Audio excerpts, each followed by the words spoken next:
Hello friends, welcome to our YouTube channel friends. In this video I am going to tell you about how to fix this pink line problem in your Samsung Galaxy F17 5G smartphone. So let's talk about this and let's start the video friends.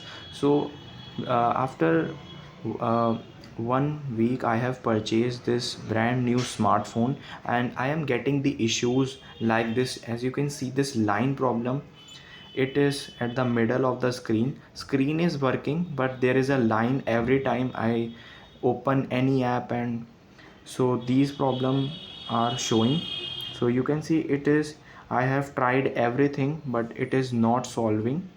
So let's do a thing. So if it is fixed in your smartphone, that is good for you. So you can do a software update. If you have any update in your smartphone, you can just do it.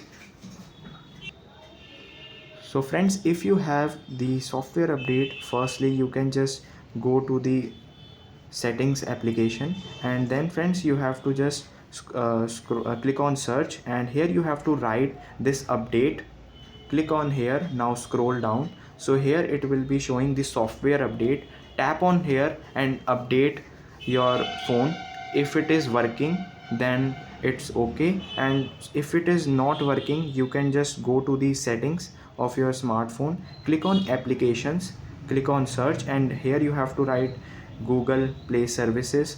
If it's work, so you can just click on here, go to the storage and clear cache this, and same process, go to Android settings, just click on Android system, and here it is storage, clear cache it, and then simply press back.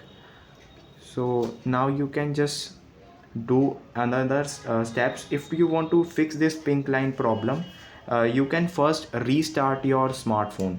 By restarting your smartphone, sometimes it work. If it is does not work, you can try a software reset or a factory reset. It will erase all your data from your smartphone, and if this problem is not solving, you can just do a,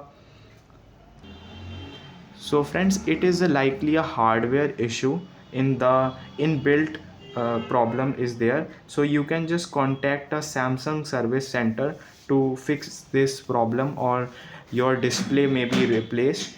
So I have to just go to the service center now to fix this problem, and it is not solving by these settings. I have done factory reset, I have done every settings that I am doing right now. So this is not solving. I hope you like this video. If you like this video, then subscribe to our YouTube channel for more helpful tips and tricks videos. See you next time.